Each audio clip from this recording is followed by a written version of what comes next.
Assalamualaikum warahmatullahi wabarakatuh. Perkenalkan, nama saya Eri Nugroho, kelas HKI 2E, NIM 222121175.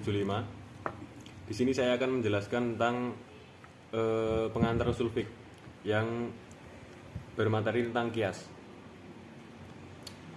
Pengertian kias adalah menyamakan hukum suatu kejadian yang belum ada ketentuan hukumnya dengan kejadian lain yang sudah ada ketentuan hukumnya karena adanya kesamaan ilat. Contoh peristiwa mansus. Yang pertama peristiwa mansus, khamr, 1 whisky, vodka, ganja, dan lain-lain. Selanjutnya kehujahan kias. Jumhur ulama musbit al-kias. Kias merupakan hujah syar'i. Syiah, Dzariyah, nufat al-kias. Kias bukan merupakan hujah syar'i. Yang selanjutnya dalil musbit al-kias. Yang pertama Al-Quran, 2 sunnah. Hadis Mu'adz bin Jabal ke Yaman.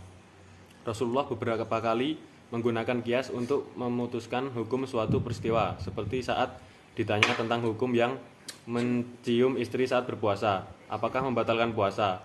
Beliau menjawab dengan mengkiaskan dengan orang yang berkumur.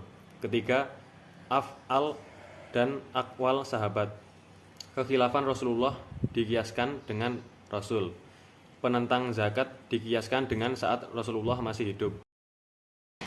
Yang selanjutnya rukun-rukun kias. 1 as khamr, 2 far vodka ganja, ketiga hukum as haram, yang keempat ilat memabukkan, yang keempat makul. Hukum Allah disyariatkan untuk kemaslahatan dan kias bertujuan untuk kemaslahatan. Kias mengcover jumlah ayat dan hadis yang terbatas, menjawab problematika hukum yang tidak terbatas. Syarat hukum asal.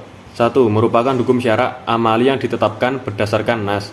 Yang kedua merupakan hukum yang bisa ditemukan ilatnya dengan akal, bukan merupakan hukum yang khusus. Ketiga, ilatnya tidak mungkin ada selain pada pada dalil yang menunjukkan kekhususan tersebut. Pengertian tentang ilat, suatu sifat yang ada pada as. Dengan adanya sifat itulah as mempunyai hukum, dan dengan adanya sifat itu pada far, ia dapat samakan dengan as. Yang selanjutnya adalah syarat-syarat ilat.